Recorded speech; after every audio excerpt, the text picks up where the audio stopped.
wasallimu taslima. Sallu ala Nabi Muhammad. Sallu ala Nabi Muhammad. Allahumma salli salatan kamilatan wa salim salaman taman ala sayyidina Muhammadin illadhi tahalu bilufadu wa tanfariju bilkurabu wa tuqada bilhawaiju wa tunalu birrahaibu wa husnul khawatimi wa yustasqal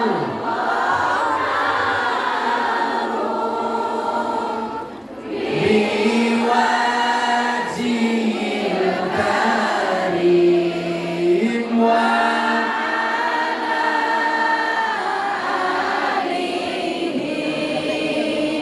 wasahbihi fi kulli lamhatin wa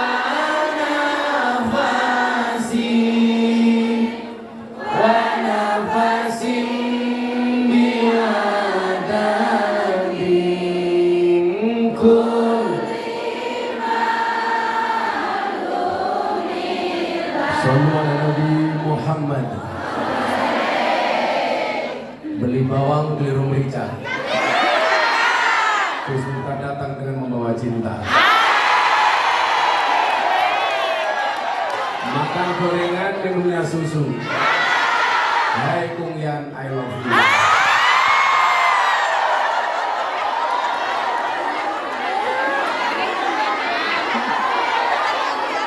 Alhamdulillahirabbil alamin. Siang menjelang sore ini kita kembali dipertemukan. Saya datang atas nama cinta. Anda datang atas nama cinta. Berarti endingnya harus bahagia. Karena jatuh cinta itu harus bahagia. Karena kalau susah namanya jatuh tempo. Kebahagiaan yang paling tinggi adalah ketika kita bahagia dan Allah ridho. Saya yakin pertemuan siang hari ini mendatangkan ridhonya Allah. Saya yakin siang hari ini mendatangkan rahmatnya Allah. Pertanyaannya adalah kenapa ada bahasa istiqomah di dalam beragama? Karena kita tidak pernah tahu dari semua banyak amalan kita mana yang diterima oleh Allah. Kita nggak boleh sombong. Gus, saya sudah berjilbab. Gus, saya sudah umroh. Saya sudah haji. Saya sudah sedekah. Saya sudah ikut ngaji. Bahkan saya sudah berbakti dengan suami. Suami menyakiti, saya tetap berbakti. Tapi mohon maaf. Oh enggak. Suami berbakti, saya cari suami lagi.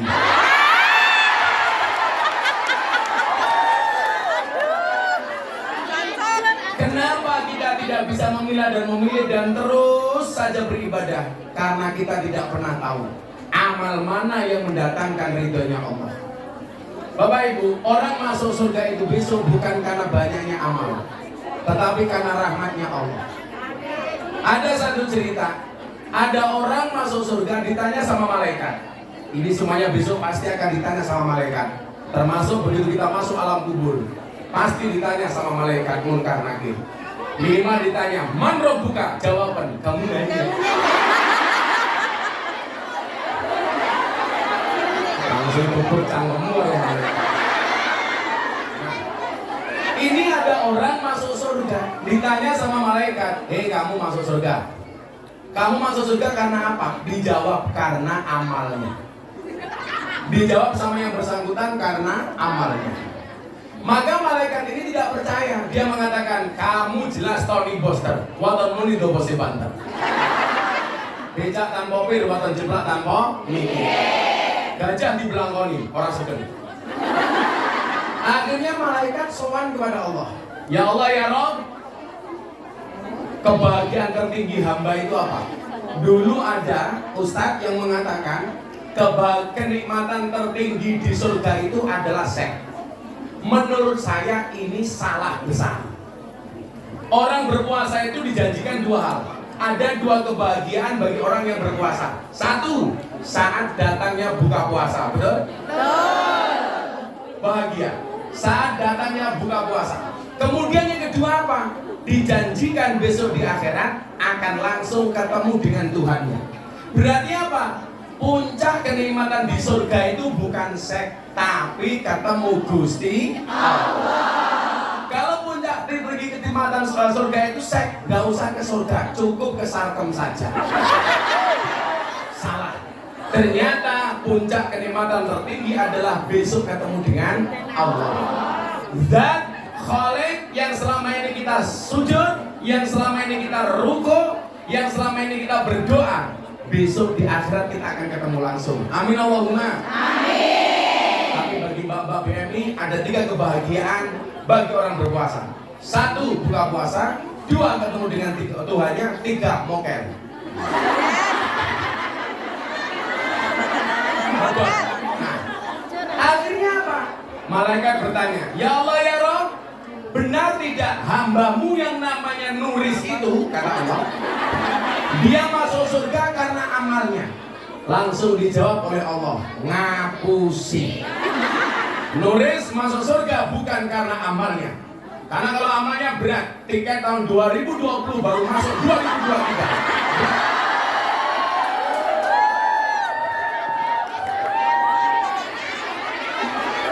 Tapi kan keren bayar utang. Buktinya Gus kita tetap datang. Jadi berarti saya diundang itu hanya untuk bayar utangnya Bu Nuris.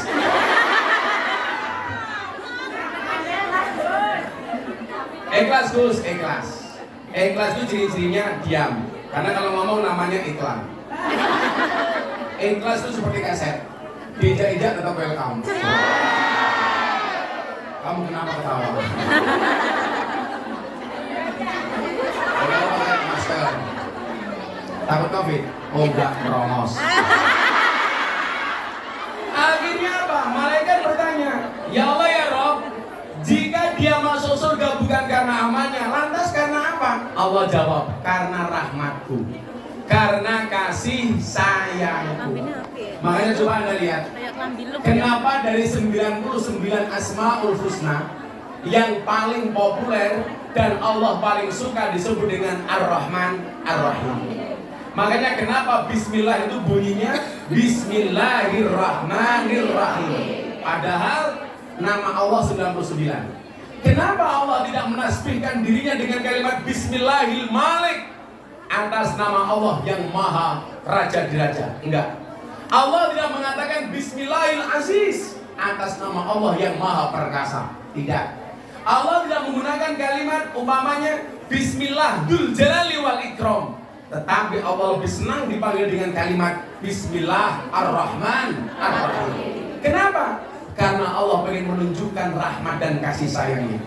Coba kalau gak ada rahmat dari Allah untuk Kungyan di Hong Kong, Anda akan kerepotan kalau sholat setelah masak daging babi. Tapi karena rahmatnya Allah, semuanya bisa dinego. Ya Rob, ini saya darurat. Saya tadi pegang daging babi, tapi sekarang sudah datang waktunya sholat. Kalau saya harus mandi 7 kali, juragan saya malah curiga. Mosok kelon sampai main gitu.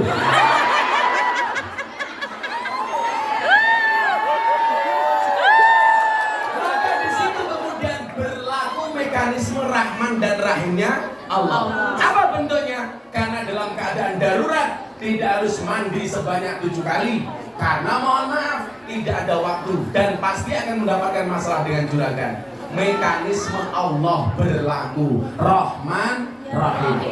Di saat gak ada makanan sama sekali, yang ada tinggal daging babi, maka Rahman dan Rahimnya Allah berlaku. Apa? boleh untuk makan daging babi karena nggak ada makanan yang lainnya. Maka mohon maaf, bagi saya yang dosa besar itu bukan karena Anda darurat makan daging babi karena nggak ada makanan yang lain, tetapi yang paling besar dosanya adalah hati yang menyakiti. Benar, kamu menyakiti apa tersakiti?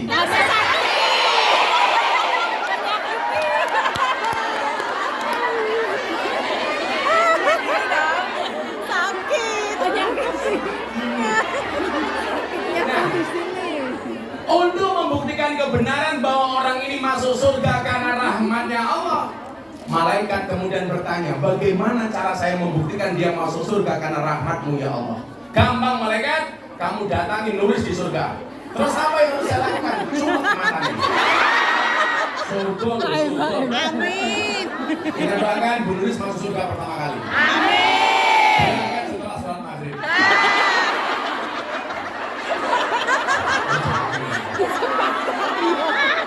Kita doakan Bu Nuris panjang umur. Amin. Orang sedunia mati nulis hidup sendiri.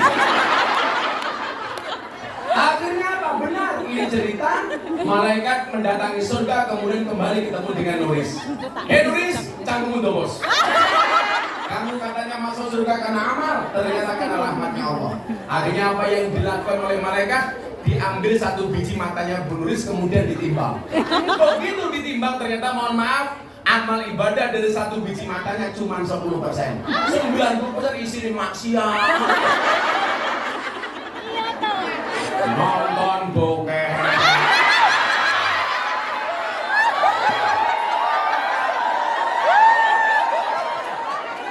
Ngadusi juragane nguyel-nguyel ngomongnya.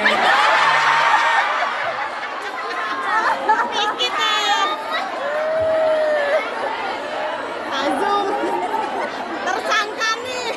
Malah sendiri kayak pengen.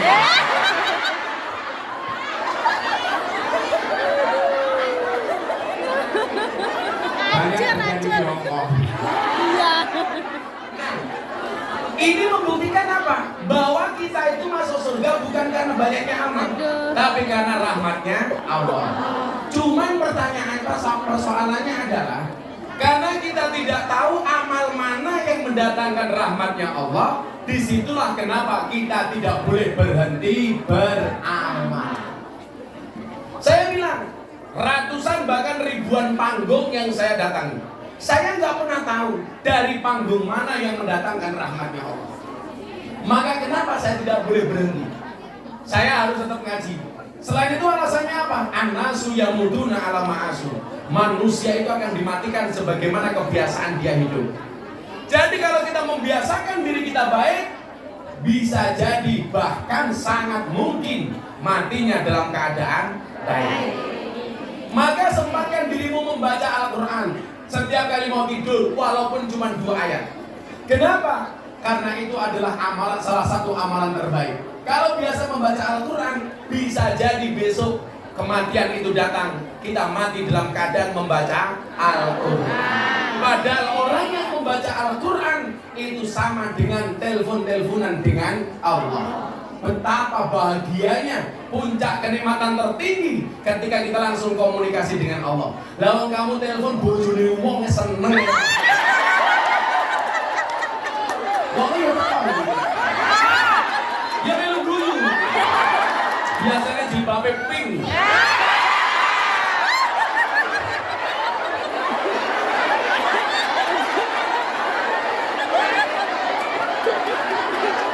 Itu. Oh, coba.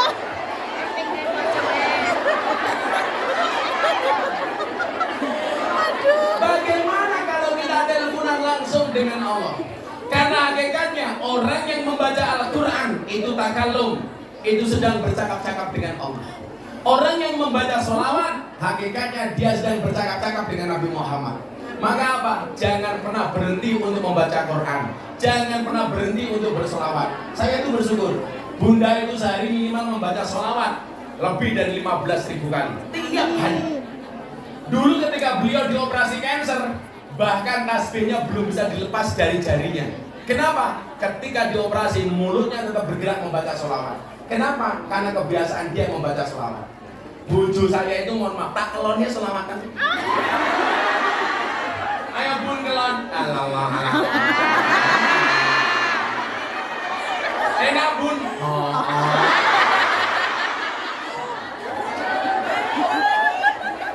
Kemyane ya dipikir no.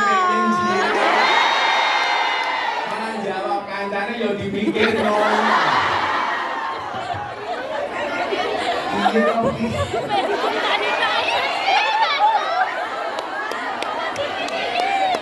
Artinya apa? Kita nggak boleh berhenti setiap kali ada pengajian, setiap kali ada kebaikan. Kenapa? Karena kita nggak pernah tahu amal mana yang mendatangkan rahmatnya Allah. Cuman saya meyakini orang itu akan dimatikan sebagaimana kebiasaan hidup.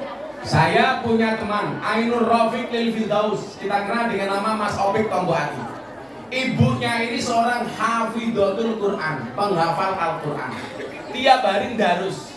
Satu saat bertanya, apakah kalau saya biasa membaca Al-Quran, saya mati dalam keadaan membaca Al-Quran? Saya jawab iya. Dan Anda tahu, ibunya Mas Opik meninggal dalam keadaan membaca Al-Quran. Amin. Saya di Tuban punya teman kiai. Mohon maaf, di Lamongan, namanya Kiai Imam Sayrozi. Beliau setiap hari pekerjaannya ngaji kayak saya, ngalor ngidul ngetan ngulon. Beliau meninggal dalam keadaan berangkat pengajian. Makanya kenapa saya di mana-mana ngaji? Saya pengen mati dalam keadaan pengajian. Sama tahu saya ke Hongkong, Israel datang. Langsung diumumkan di masjid, Inna lillahi wa inna ilaihi rajiun. Telah meninggal dunia dengan tenang saudari Nuris. Nuris benar.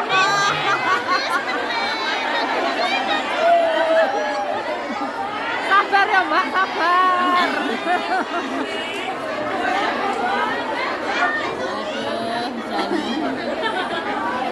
Sabar Bun. Sabar. Sabar itu tidak. Iya. Ngatur. Malah bisik-bisik. Malah bisik-bisik. Dia itu bisik-bisik bukan menyampaikan pesan ke aku, tapi ingin dekat dengan aku.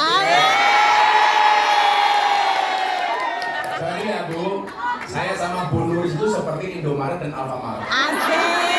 Maksudnya apa? Berdekatan sih tapi gak pernah jadi. Kan Nuris sudah tua. Aku bisa mati duluan. Aku bisa keracunan. Aku suka dari WhatsApp.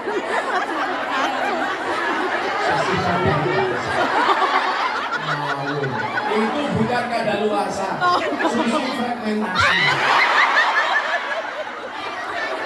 Malah banyak aku.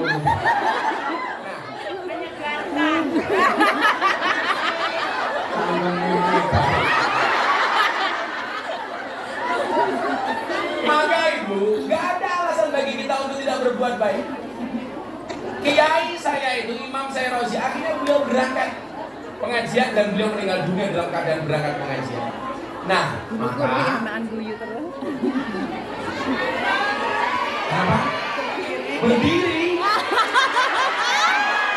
Ibu, saya dulu apa berdiri? Itu yang perempuan. Mana sih yang berdiri? Wedan orang disuruh banyak.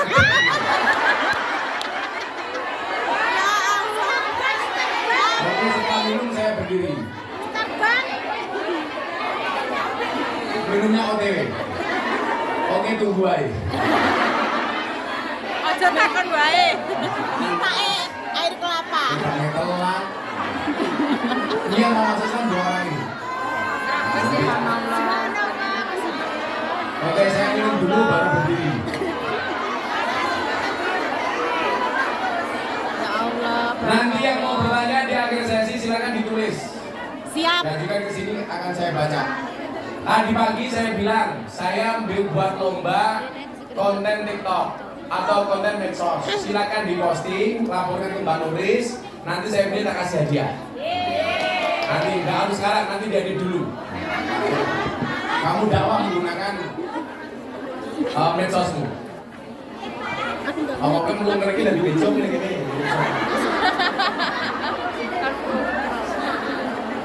Coba nih bisa Yo tau. mau sok kiai mobil kan gerung ini. Gerung. Sabar. Apa dasar gini.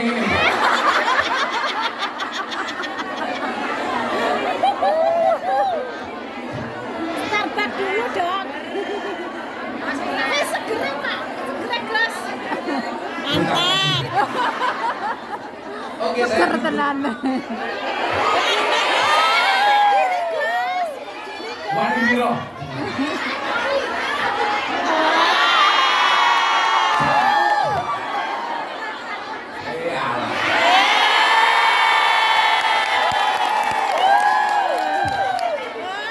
Ngaji binyang. Diatur-atur. Sallallahu Nabi Muhammad.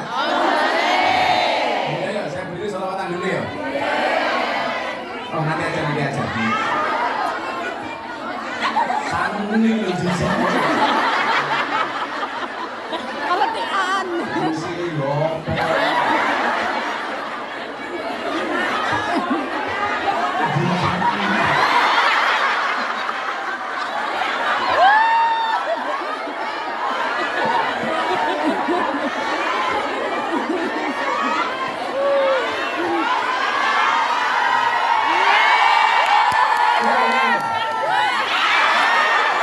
Sallallahu Nabi Muhammad.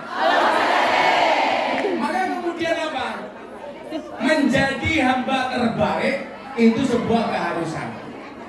Maka kenapa kemudian dalam Al-Quran ini akan saya kasih siapakah hamba pilihan itu? Kenapa dalam Al-Quran Allah Subhanahu wa Ta'ala berfirman fastabiqul khairat, berlomba-lomba dalam kebaikan. Yang perlu Anda ingat adalah berlomba-lomba dalam kebaikan itu bukan memperebutkan satu posisi, tapi menjadi yang terbaik di posisi masing-masing. Anda kerja sebagai BMI, jadilah BMI terbaik. Siapa itu BMI terbaik? Satu, yang ketika dia berangkat niatnya baik, ketika bekerja baik, pulang dengan suami tetap baik.